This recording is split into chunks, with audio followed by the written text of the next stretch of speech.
Welcome to Tech Talk Weekly. I'm Bob from Creation Station. This is our weekly show where we talk about 2 to 3 cool tech topics that are in the news, show you something about the library, and send you on your way, hopefully with a little bit more fun and welcoming your library a little bit more. This week, our guest host today is Arsenio Coston. How are you doing, sir, from the North Lauderdale Library? How are you doing today, Doing, Arsenio? doing good, doing good. Can't complain. Can't complain at all. Thanks for Yeah. having me. I Hey, appreciate it. oh, it's a great thing. Arsenio's out at the North Lauderdale Library. That's one of our places where we have the Creation Station Science. If you haven't been around or if you've been down here, not open for the public right now due to our current situation, but it's a great place, especially for kids and teens to go out and do some science experiments and stuff like that when when we're really hot. Yeah, So. 100%, 100%. Yeah. Let's get going. Let me show off our browser here to get this first one. Arsenio brought us this first story on VW's testing of their self-driving car. Yeah, Tell me yeah, about this one. yeah. This one it definitely that's definitely interesting to myself, just because one, you have this big, huge company behind something like this, where they're trying to basically go ahead and break into a new market or create a new market. So I thought it was interesting that I'm pretty sure there's millions of dollars that's been thrown behind this. And Oh, I'm gonna guess, yeah, hundreds. Yeah. definitely a couple millions that's thrown into it. So I thought it was really interesting to see, because I'm into the whole electric scene, electric they call Yep. them in the community, they call personal electric vehicles. So that's like scooters, one wheels, all of those kind of electric things. So it was kind Hmm. of cool to see that it's definitely gonna take over, take over. So Yeah. and it's Yeah. coming soon. It's definitely. I mean, I brought up a couple of other pages here to show just some pictures.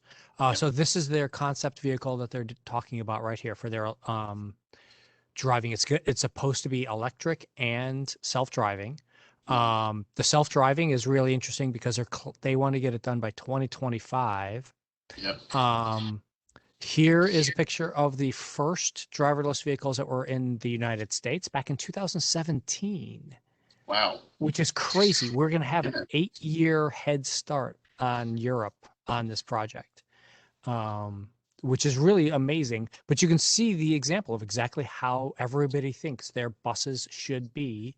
Mhm. If you're going to be taking people around in a group, you don't want them in a sedan kind of thing. You want them in this. Um, and I don't know if anybody's familiar with. If you're old enough, you remember the VW Vanagons. They've got they're not out yet, but they're Right. coming supposedly for a full electric one. And I get you on this. Jeez. Yeah. I mean, I drive an electric. I've had electric cars for years now. Mhm. And we've got some other people who do the electric bikes and all that kind of stuff around the library system. It's Mhm. really definitely something I think everyone's moving towards, and there's no two ways about it that we're all going to end up getting there sooner than later, Yep. mostly because that's just the way that things are moving, and Yeah. everybody has to find a way to get to there. So Yeah. Definitely. Definitely. it's gonna tell me. Myself, I ride I know you ride an electric vehicle. I ride an electric scooter, actually. So I ride a scooter to work. I've been Nice. yeah, I've been riding it for about um 2 months to actually get to work. But I've been riding the scooter for about 10 months, just for leisure, and then I wanted to try to start doing it for work. And it's been awesome, man. It's been awesome. It's not that it doesn't cut that much into the commute, so it's awesome. Not bad So at all. yeah, yeah. So I'm going to switch over to our next story here because this one here is crazy, isn't it? Yeah, a little This is hilarious too. just, I was just blown away by this one. Mhm. So here is where we have our chance to do some really cool science. Yep. We could really mess it up.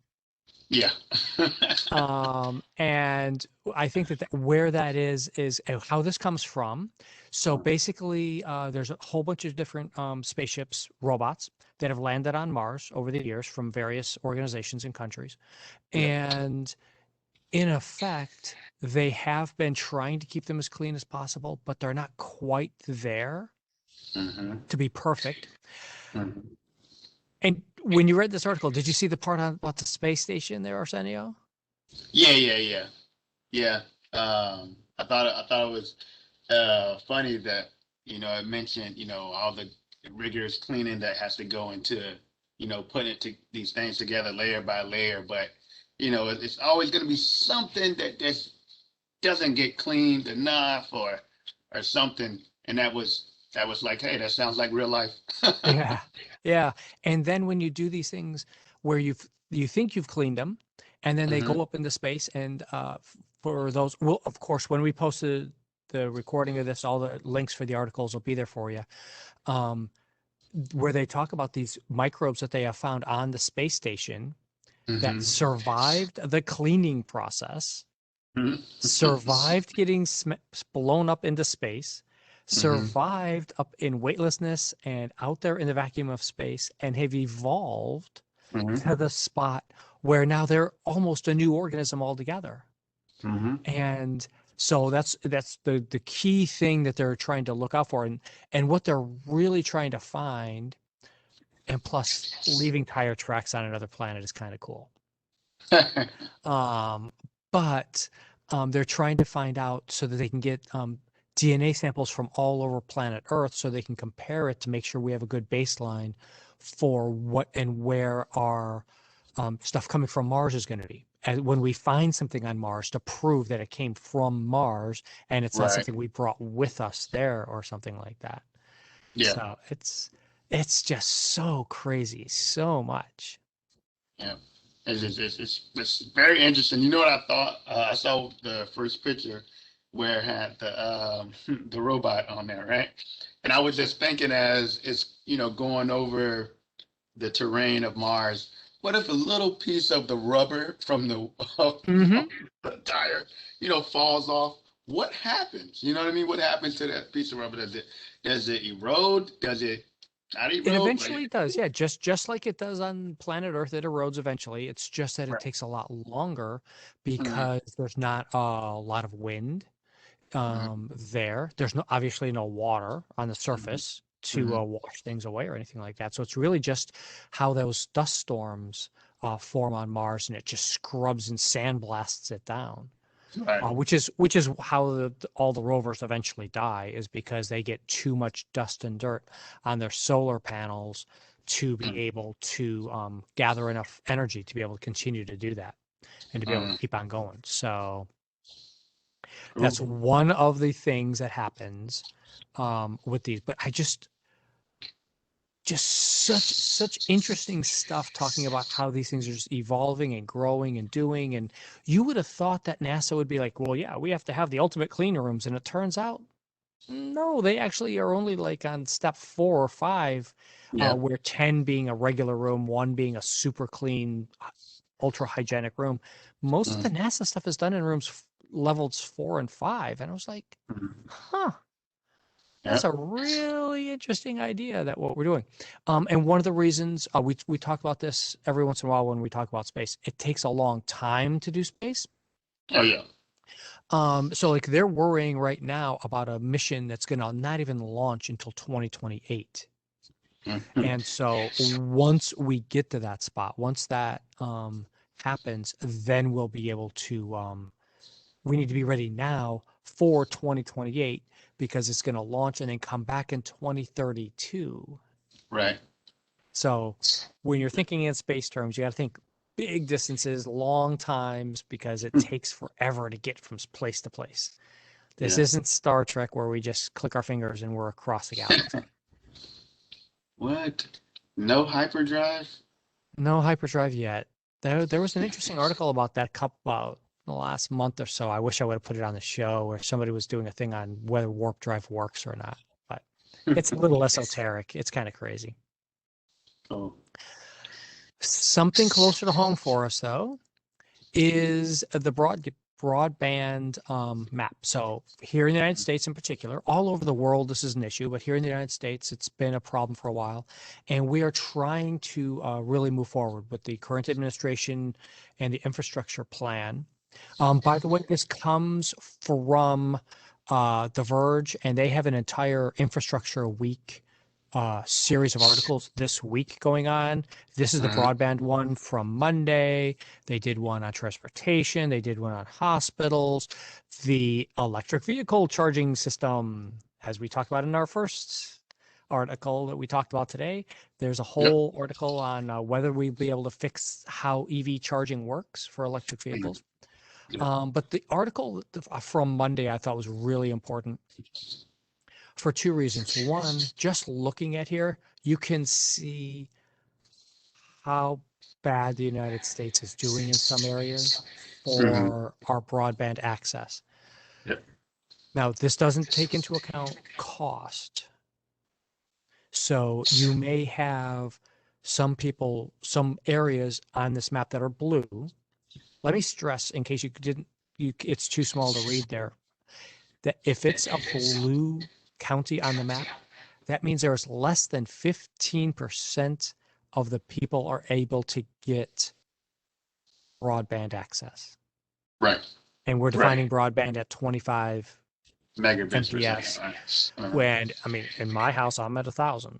So, I mean, I'm saying, oh my goodness, I couldn't live at 25, and we've got 15% or less of all of this chunk of the United States that's less than 15. Man, yeah. It's just craziness. Now I'm going to zoom in and pay attention to Florida because that's where we're filming out of today. And so I want to make sure I point out. So here in Broward County, we're doing pretty well. We've got 63%. That's probably because Broward County is a big, populous, rich in comparison county for a lot of things. But you can see just north of us, up there in Glades County, which is an hour north, an hour and a half north, they only have 5%. Oof.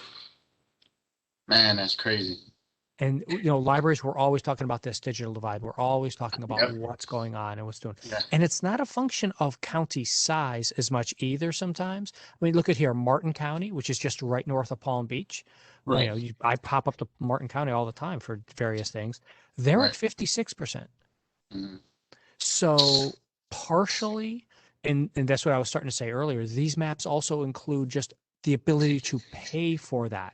It may be available. You may have higher than, broadband access there. Yeah.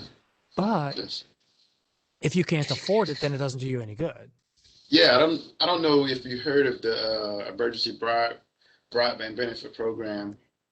Tell us about it. Pretty sure you have. You're Bob from the future. You if it's electric. But fill in everybody else on this one. Come on and tell us. Yeah. I mean, if it's emerging technologies, I mean, if it's been published, this man knows about it. So this is Bob from the future. He's from the future, so he's already seen these things come. But yeah, so that program, I actually had a patron in the library today who was applying for that program. So it was interesting to see it in real life, that people are actually trying to, get that broadband access. And it was just cool to see that in person. And it's like, oh, now maybe we can go to 65% instead of 65. What were we, 65 or 60? Yeah, we're at 65, yeah. We're at 65, maybe we can go to 60. We're at 63 right now to get to 64, 65, yeah. Okay. Yeah, so that was cool to see. So I thought I love that we call it EBB here, but it's cool to see that there's some real stuff going on that's trying to attack this this problem that we have. So that was cool. And one last link for everybody out there. Everybody here in the United States, FCC.gov is the website. And again, these links will be up there for you. They are doing a test right now to get an even better, more accurate map than what we just showed you to measure your mobile broadband in particular. We talked about this last month when the FCC rolled this out. You download the app and you do a couple of tests and give the data to the FCC, and it proves to them whether your carrier, like in my case, I have AT&T, whether the numbers and the speeds that the AT&T is reporting to the FCC are actual and real. So it's a nice little thing. Please, if you're in the US and you listen to this, go there, download this, put their feet to the fire, make them prove that they actually have the real data like that, you know? Yeah, no, I'm definitely gonna do that right now, because I hate when the companies claim, hey man, we're giving you big download speeds, but it's 950. And it's like, yeah, but cool. That's cool to know. I'm gonna download that right now. It is. It's. I always find it good to actually do the real work as it is, and that's exactly what you're doing out there. Tell us about what's going on in North Lauderdale. We before the show we were starting to talk about this. Tell us about this really cool thing you're doing out there. So I'm gonna be attending a career day at a local school, high school, and I'm gonna be it's gonna be virtual, obviously no in person, everything, and I'm gonna be doing I have a little DJ set that I usually do. So I'm going to be doing it virtually through Microsoft Teams, which is going to be so funny to do because it'll be my first time doing it. And it's just like, wow, this is what we're doing now. So it's cool to be able to. But Mr. Arsenio is a cool librarian with the DJ gear. Oh, I'm the coolest librarian in Broward County. Okay. Eat your heart out, Billy. I hope you're listening. I hope you're listening, Billy. Eat your heart out. But so I'm going to be doing that next week, Friday. And I'm really excited about it to see how it's going to be received virtually as in person. So that's going to be a real cool thing to do. And that's a really good thing, a good program to do. And that's one of the things that all the branch libraries out there are doing. We have continued to do all this programming all throughout the whole last year, and we're still doing it going forward. We've got DJ equipment here at Main Library, by the way, in case you didn't know about that, for here at the studio for teens. We have all that kind of stuff available for people to come in and use and learn. We have Creation Station Music up in Collier City for adults and teens to go out and record and do your stuff. And now you're going to be teaching them all that. You're going to be bringing them all into us. We're going to have to beat them off now, huh? That's an excellent thing. I love that idea. Yeah, cool. Well, thank you very much for being with us today, Arsenio. It was really fun to have you out here. Let me throw up our final slide here. And as always, for everybody out there, thank you for being here with us this week. And if you have any ideas, story times, or you want to feature your favorite library or librarian, email us, creationstation@broward.org, and it'll come straight to me. We'll try and get them on the air for you. Thank you all very much. You have a great week. All right. Bye-bye.